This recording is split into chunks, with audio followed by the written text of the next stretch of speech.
Sincèrement, la vidéo d'hier, c'était une catastrophe et je tenais à m'en excuser auprès de vous parce que vraiment, j'étais complètement à côté de la plaque. Je me suis trompé sur plein de choses. Je crois que j'ai dit les clubs au lieu des pays. Je me suis trompé sur le résultat de l'Algérie. C'était du grand n'importe quoi. J'étais pas à 100% de mes capacités, peut-être de la fatigue. Mais vous inquiétez pas, aujourd'hui, je suis à 100% de mes capacités.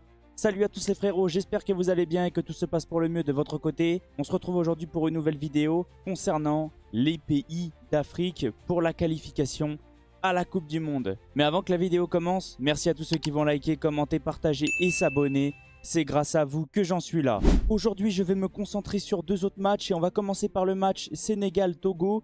Le Sénégal reçoit le Togo le mardi 25 mars à 22 h. Le match aura lieu au stade Mais Abdoulaye Wade. N'hésitez pas à me reprendre au niveau de la prononciation. On est bien sur la 6e journée du groupe B. Et au niveau des chaînes de retransmission, le match sera disponible sur l'équipe Live Foot. Au niveau du classement FIFA, le Sénégal est classé 17e et le Togo est classé 119e. Comme à chaque fois, je vais vous faire un avant-match complet avant de vous parler des cotes.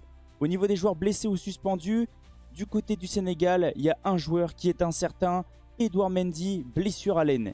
Il s'est blessé à l'aine, donc pour le moment, on ne sait pas s'il sera présent. Au niveau des formes actuelles des deux équipes, le Sénégal s'est imposé 4 fois et a fait un match nul lors des 5 derniers matchs. Match très compliqué contre le Soudan. Et au niveau du Togo, compliqué pour eux. Ils ont perdu 3 matchs, ils se sont imposés une fois et ont fait un match nul. Parlons maintenant des face-à-face entre ces deux équipes et ils se sont déjà joués 3 fois.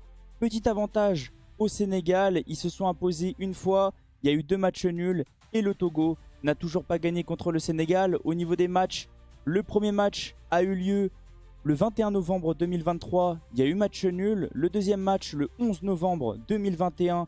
Il y a eu une nouvelle fois match nul, un but partout. Et le dernier match, le 1er septembre 2021, victoire du Sénégal 2-0 à domicile. On est parti maintenant sur les matchs qui ont eu lieu concernant les deux équipes pendant cette compétition. Et on va se concentrer sur le Sénégal en premier. Sincèrement, côté Sénégal, ça se passe plutôt bien.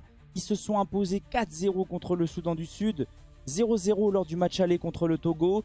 Ils ont fait match nul 1 partout contre la RDC. Ils ont gagné 1-0 en Mauritanie et ils ont fait 0-0 contre le Soudan. Sincèrement, c'était un match très compliqué comme je vous ai dit, surtout au niveau de la finition. Parlons maintenant du Togo et sincèrement, de leur côté, c'est un peu plus compliqué. Même si à chaque match, ils arrivent à tenir leurs adversaires. Ils ont fait un but partout contre le Soudan, 0-0 lors du match aller contre le Sénégal.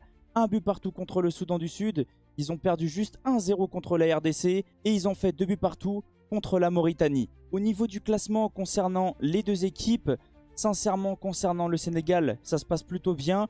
Le Togo, ils sont à peu près sur du 50-50. En 5 matchs, ils ont fait 4 matchs nuls et juste une petite défaite. Donc c'est une équipe quand même compliquée à bouger, mais qui a du mal à s'imposer. Et concernant le Sénégal, comme j'arrête pas de vous dire, ils sont en course pour la qualification. C'est très serré, ça se joue à 2 points entre les 3 premières équipes. Le Sénégal, en 5 matchs, ils ont gagné 2 matchs. Ils ont fait 3 matchs nuls et 0 défaite. Maintenant que je vous ai fait un avant-match complet, on va pouvoir se concentrer sur les cotes. Et comme d'habitude, je vais vous les mettre juste en dessous de ma tête. Mais avant que je vous parle des cotes, pour tous ceux qui parient, faites attention parce que les paris sont dangereux. Et on le sait tous, pour tous ceux qui ont moins de 18 ans, les paris sont interdits. Je trouve ça très crédible quand même parce qu'on le sait, le Sénégal, ça reste quand même un favori pour la Coupe d'Afrique des Nations, mais aussi pour la qualification à la Coupe du Monde 2026. Je trouve ça quand même très cohérent. Ils sont à domicile. La victoire côté Sénégal est cotée à 1,35. Le match nul est coté à 4,35. Et la victoire côté Togo est cotée à 13,20. Oui, ça fait beaucoup, mais moi je trouve ça tout à fait normal. Je sais que vous l'attendez, mon pronostic, et c'est bon, on y est. Sincèrement, je vais essayer d'être le plus objectif possible, parce qu'on l'a vu, on le sait, le Togo est une équipe difficile à bouger. Et moi, sincèrement, j'ai pas envie de prendre un gros risque. Oui, le Sénégal est à domicile, mais ça risque d'être très compliqué. Donc, méfiance. Au niveau de mon pronostic, je vois le Sénégal s'imposer 2-1. Oui, il y a juste un but d'écart. Mais sincèrement, comme on l'a vu, le Togo est une équipe très compliquée à jouer. On est parti maintenant pour le deuxième match de cette vidéo. Et cette fois-ci, c'est le Maroc qui reçoit la Tanzanie le mardi 25 mars à 22 h 30. Le match aura lieu au stade municipal. On est bien sur la 6e journée du groupe E. Et au niveau des chaînes de retransmission, le match sera disponible sur l'équipe Live Foot. Concernant le classement FIFA, comme tout le monde le sait, le Maroc est la meilleure équipe africaine actuellement. ils sont classés 14e et au niveau de la Tanzanie, ils sont classés 106e. Comme j'ai fait juste avant, je vais vous faire un avant-match complet avant de vous parler des cotes. Au niveau des joueurs blessés ou suspendus, Talbi est aussi incertain. Surmenage, peut-être une surcharge musculaire. N'hésitez pas à me dire dans les commentaires. Concernant les formes actuelles des deux équipes, côté marocain, tout se passe très bien. Ils sont sur 5 victoires lors des 5 derniers matchs. Et au niveau de la Tanzanie, c'est un peu plus compliqué. Je dirais du 50-50. Ils se sont imposés 2 fois et ils ont perdu 3 matchs. Au niveau des face-à-face concernant les deux équipes, ils se sont déjà joués plusieurs fois, 5 fois. Les Marocains se sont imposés 4 fois, il y a eu 0 match nul. Et la Tanzanie s'est imposée 1 fois. Au niveau des résultats, le premier match a eu lieu le 17 janvier 2024. Le Maroc s'est imposé 3-0. Le 21 novembre 2023, le Maroc s'est imposé 2-0. Et après, les autres matchs remontent énormément. Le premier, le 8 juin 2013, le Maroc s'est imposé 2-1. Ensuite, le 24 mars 2013, première victoire de la Tanzanie contre le Maroc, 3-1. Et le 9 octobre 2011, le Maroc s'est imposé à domicile, 3-1. Maintenant, je vais vous parler des matchs qui ont eu lieu concernant les deux équipes pendant cette compétition. On va commencer par le Maroc. Sincèrement, ça se passe plutôt bien côté marocain. Ils se sont imposés 2-0 lors du match aller contre leurs adversaires du jour. 2-1 contre la Zambie. Ensuite, 6-0 contre le Congo. Oui, ça fait beaucoup, c'est un gros score. Et 2-1 contre le Niger. Au niveau de la Tanzanie, je dirais, on est à peu près sur du 50-50. Ils ont gagné 1-0 contre le Niger, perdu 2-0 lors du match aller contre le Maroc.